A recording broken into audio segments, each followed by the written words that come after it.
देखिए यार, मैं आपको पहले दिन से बोल रहा हूँ, आपको अंग्रेजी तब तक बोलने नहीं आएगी या लिखने नहीं आएगी जब तक आपको शब्दों की जानकारी नहीं होगी। अब आपको जो अंग्रेजी बोलना चाहते हो लेकिन आप अंग्रेजी के शब्द को नहीं सीखना चाहते हो कि तवा को अंग्रेजी में क्या कहते हैं, कढ़ाई को अंग्रेजी में क्या कहते हैं, हाड़ी को अंग्रेजी में क्या कहते हैं, भगोना को अंग्रेजी में क्या कहते हैं, परात को अंग्रेजी में क्या कहते हैं। तो कुल मिला जुला कर दोस्तों, यदि आप शब्द नहीं सीखोगे तो आप कैसे बोलोगे। और जैसे मैं हूँ, मैं कुछ बोल रहा हूँ तभी बोल पा रहा हूँ ना, जब मेरे पास शब्द है और उन शब्दों का प्रयोग करके मैं वाक्य बना रहा हूँ। ठीक उसी प्रकार अंग्रेजी बोलने के लिए सबसे आवश्यक शर्त होती है कि आपके पास ज़्यादा से ज़्यादा शब्द हो, उन शब्दों का प्रयोग करके आप वाक्य बनाएं फिर उसको बोले। लिखने में भी यही प्रक्रिया पालन होती है। आपको दे दिया गाय पर निबंध लिखने के लिए, तो आपको मालूम है गाय के 4 पाँव होते हैं, काला नहीं होता है, सफ़ेद आमतौर पर होते हैं, उसके पूँछ होती है, दूध देता है, गोबर निकालता है, गाय जो होती है हरा चारा खाता है, सब कुछ मालूम है, लेकिन आपके पास क्या है, शब्द नहीं है, इस वजह से आप लिख नहीं पाते हो। कमी आपके नॉलेज में नहीं है, कमी शब्दों में है, कमी वाक्यों में। तो इसी को पूरा करते हुए हम यहाँ पर बहुत सारे अंग्रेजी के शब्दों को देखेंगे और उनके वाक्य प्रयोग को देखेंगे। तो देर ना करते हुए क्लास को स्टार्ट करेंगे। और एक आवश्यक सूचना, यदि आप हमारे चैनल पर नए हैं तो वीडियो को लाइक ज़रूर कीजिए, चैनल को तो सब्सक्राइब कर लीजिए।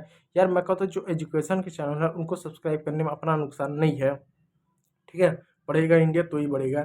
तो थाली, थाली को इस तरह दे सकते हैं, हमारे यहाँ होती है, इसमें हम लोग खाना खाते हैं। इसको अंग्रेजी में प्लेट बोलेंगे। अब आपको ले गया प्लेट, तो दूसरा टाइप का होता है जो कुछ इस टाइप का प्लेट होता है, उसको प्लेट बोलते हैं। देखो दोस्तों, अंग्रेजी में चाहे थाली हो चाहे वो प्लेट हो, उसको दोनों को ही प्लेट आमतौर पे बोला जाता है, इस बात को याद रखिएगा।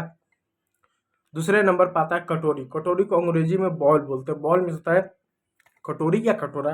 कुछ लोग इसको कटोरी बोलते हैं, कुछ लोग कटोरा भी बोलते हैं, इस बात को याद रखिएगा।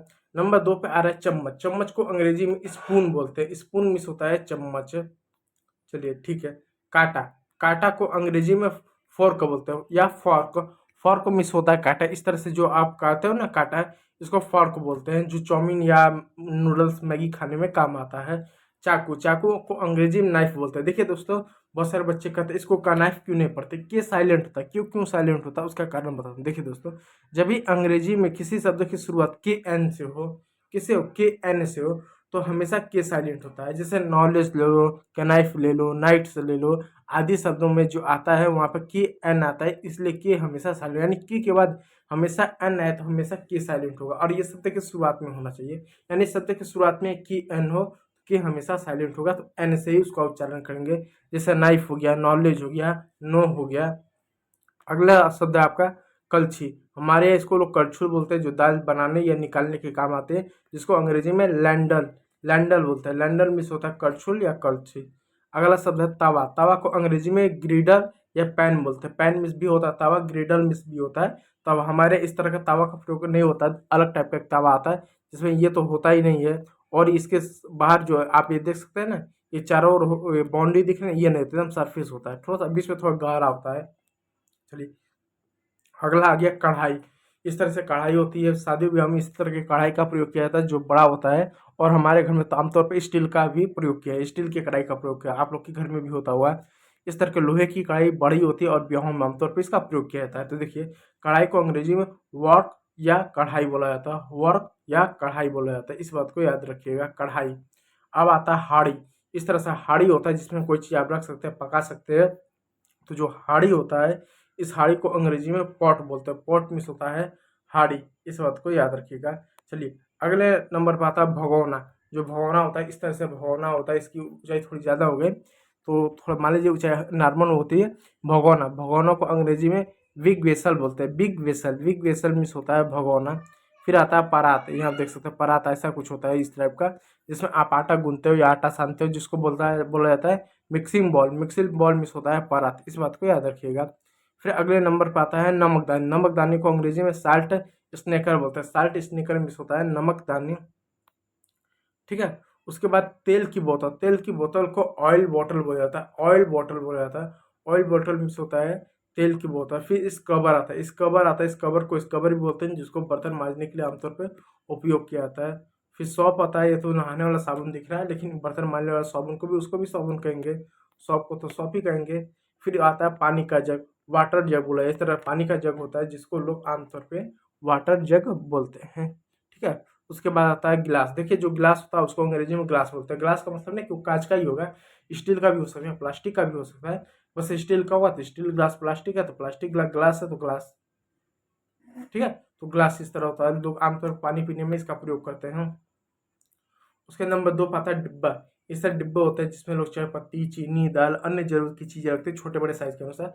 इसको अंग्रेजी में कंटेनर बोला जाता है, कंटेनर बोला जाता है। ठीक है, कंटेनर मीन्स होता है डिब्बा। मटका, मटका को अंग्रेजी में क्राई पॉट बोला जाता है, क्ले पॉट बोला जाता है, क्ले पॉट बोला जाता है, क्ले पॉट मीन्स होता है मटका। चलिए अगले नंबर पता है बर्फ की ट्रे। बर्फ की ट्रे को अंग्रेजी में आइस ट्रे बोला जाता है, आइस ट्रे बोला जाता है। आइस ट्रे मीन्स होता है बर्फ की ट्रे होता है। फिर मसालों का डिब्बा, मसाले के डिब्बों को स्पाइस बॉक्स बोला जाता है। स्पाइस बॉक्स होता है मसालों का डिब्बा, इसको बोला जाता है, इस बात को याद रखिएगा। लहसुन की कुटनी, इस तरह से देखो लहसुन की कुटनी होती, किटनी नहीं। जो लहसुन कूटने में आमतौर पर प्रयोग करते हैं, हमारे तो उखली छोटा सा होता है उसी से खून लेते हैं, या हाथ से खून लेते हैं, या बेलन से खून लेते हैं, लेकिन बहुत लोग इसका प्रयोग करते हैं ट्रेडिशनल दौर है, तो इसको बोला जाता है गालिस क्रशर। गालिस क्रशर, गालिस क्रशर मीन्स होता है लहसुन की कुटनी, इस बात को याद रखिएगा। फिर आ रहा है प्याज कटर। इस तरह से देखो प्याज कटर होता है, हमारे लोग लहसुन मिर्चा अदरक होता है जो सब इसे इधर चॉपिंग लगता है करने, इसको काटने लगते हैं। लेकिन वास्तविकता क्या है कि ये जो प्याज कटर होता है इसको प्याज काटने के लिए इसमें रस्सी टाइप होता है, उसको खींचते हैं तो अंदर का चीज का जो पत्ती होता है वो चलता है। इसको बोलते हैं ऑनियन चॉपर। चॉपर मीन्स होता है काटना, ऑनियन चॉपर उसको बारीक बारीक में काटता है। फिर फ्रिज आ रहा है, फ्रिज को फ्रिज ही बोलते हैं अंग्रेजी में। उसके बाद क्या आपका आ जा रहा है गैस चूल्हा। गैस चूल्हा को अंग्रेजी में गैस स्टोव बोलते हैं। स्टोव मीन्स होता है चूल्हा, गैस स्टोव मीन्स होता है चूल्हा। फिर आ रहा ओवन। ओवन दस्ताने, इस तरह देखो ओवन दस्ताने होते हैं। जो ओवन होता है ना माइक्रो, जो खाना बनाने पकाने का या गर्म करने का काम आता है, जैसे पिज्जा उज्जा हो गया या नॉनवेज हो गया, तो उसमें क्या रेडियो तरंगे होते हैं जिससे वो पकता है। तो ओवन दस्ताने बिना पहले यदि उसमें हाथ डाल दोगे तो आपका हाथ क्या जल जाएगा, इसलिए ओवन दस्ताने पाया जाता है। मिक्सर ग्राइंडर, मिक्सर ग्राइंडर का मतलब होता है अंग्रेजी में मिक्सर ग्राइंडर ही बोलते हैं इसको, इस बात को याद रखिएगा। अब कंप्यूटर को अंग्रेजी में कंप्यूटर ही बोलेंगे ना, या संगणक को अंग्रेजी में कंप्यूटर बोलेंगे, कप को कप ही बोलेंगे। ठीक है, इस बात को याद रखिएगा। अब देखिए डिब्बा, मसालों का डिब्बा स्पाइस बॉक्स बोलते हैं, कुछ लिस्ट में भी मसाले वसाले रखते हैं, इसको स्पाइस बॉक्स आमतौर पर बोलेंगे।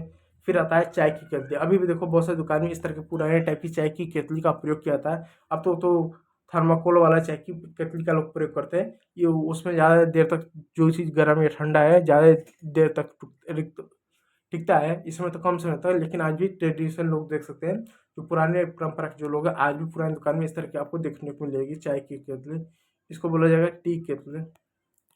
ठीक है, चलिए अगले नंबर पर आ रहा है जूसर। जूसर को अंग्रेजी में जूसर ही बोला जाता है। ठीक है, आइस बॉक्स, आइस बॉक्स को अंग्रेजी में आइस बॉक्स ही बोला जाता है, आइस बॉक्स ही बोला जाता है।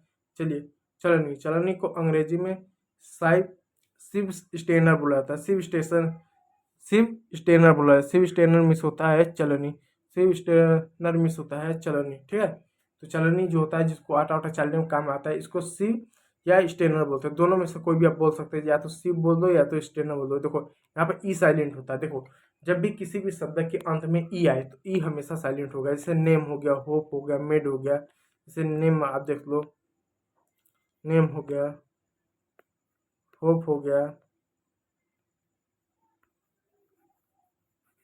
मेड हो गया, तो यहाँ पर भी ई साइलेंट है, यहाँ पर भी ई साइलेंट है, यहाँ पर भी। किसी भी शब्द के अंत में ई आए तो ई हमेशा साइलेंट होगा। तो ये सी आई जो है इसका, इसका सी हो गया, सी वो, सी वो हो गया, सी बने सी वो, सी हो गया, या स्टेनर भी आप इसको बोल सकते हैं। ठीक है, चलिए अगले नंबर पर आता है मापने वाला चम्मच। इसको मापने वाला चम्मच कहते हैं, मापने वाला मग कहते हैं। हमारे यहाँ पौवा चलते हैं, जो दूध नापने के लिए आता है वो अलग तरफ होता है, स्टील का ही होता है। लेकिन ये क्या मापने वाला चम्मच होता है। और जो मापने वाला चम्मच होता है, लोग जो यूट्यूबर होते हैं जो खाना पकाने सिखाते हैं कि 100 ml ये दूध लो, पानी लो, घी लो, तेल लो, इसका प्रयोग आमतौर पे करते हैं, तो इसको बोलते हैं measuring spoon. Measuring spoon means होता है नापने वाला चम्मच। अभी तो चम्मच है ना, ये तो होबे टाइप का दिख रहा है लेकिन चम्मच बोलते हैं। ठीक है, तो ये रहा आप लोगों के लिए 20 नहीं बल्कि 30 अंग्रेजी में आपके घर में जो बर्तन उपयोग होते हैं उन बर्तनों के नाम। आप इनको लिख लीजिए, याद कर लीजिए और कोशिश कीजिए कि अंग्रेजी बोलते समय इन शब्दों का प्रयोग करें। तो वीडियो यदि अच्छा लगा हो तो लाइक कर लीजिएगा, चैनल को सब्सक्राइब कर लीजिएगा। वीडियो देखने के लिए आप सभी लोगों का बहुत बहुत धन्यवाद।